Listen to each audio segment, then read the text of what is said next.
শবে বরাত ৩ তারিখে দিন দিয়া রাত্রে।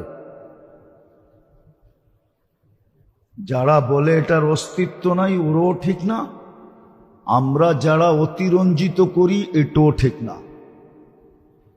১৭ জন সাহাবায়ে কেরাম থেকে এটার প্রমাণ আছে এই রাত্রের অস্তিত্ব আছে এবং রহমতময় রাত্র।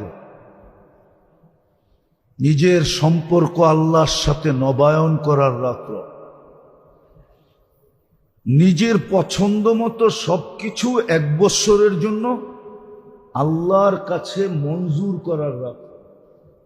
আল্লাহর কাছে মঞ্জুর করে নেবে পছন্দেরটা, নির্জনে বৈশা, গোপনে বৈশা।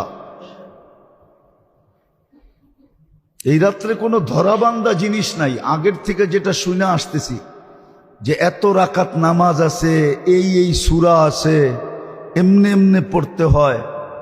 আবার জামাতের সাথে সালাতুত তাসবিহ নফল জামাতের সাথে নাই। পুরুষরা তো পড়ে পড়ে, মহিলারাও পড়ে আবার। না, এগুলা কিচ্ছু নাই।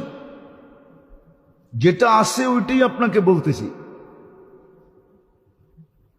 ব্যক্তিগতভাবে সারা রাত্র ইস্তেগফারে কাটায় দেন, চোখের পানি দিয়া কাটায় দেন, মাপ চাওয়া দ্বারা কাটায় দেন, রহমত চাওয়া দ্বারা কাটায় দেন। এতটুক চান যে আপনার মন এক সময় ভিতর থেকে বলবে, ভিতর থেকে মনেই বলবে, আল্লাহ মনকে বলাবে যে যথেষ্ট হয়ে গেছে।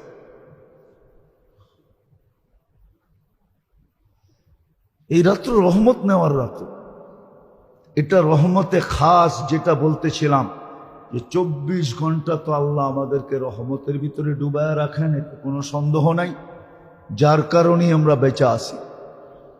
কিন্তু কিছু সময় আছে, কিছু দিন আছে, কিছু পর্ব আছে, কিছু মাস আছে যেটার ভিতরে আল্লাহর খাস রহমত নাজেল হয়। এটাকে টোকানো উচিত, জানা উচিত, চিহ্নিত করা উচিত, কাজে লাগানো উচিত। ছেলে পেলে কেউ বুঝান, এই রাতে পটাকা ফোটানোর রাত্র না। বাচ্চাদেরকেও ঘরে কাজে লাগান। হ্যাঁ, একটা বাংলায় প্রবাদ বাক্য আছে, যদি ওটা গ্রাম্য প্রবাদ বাক্য, বুঝবেন কিনা জানি না, বলমু? বলে আগের হাল যেদিকে যায় পিছের হালও ওদিকে যায়। আগের হাল বোঝেন? হ্যাঁ, জমি চাষ করতে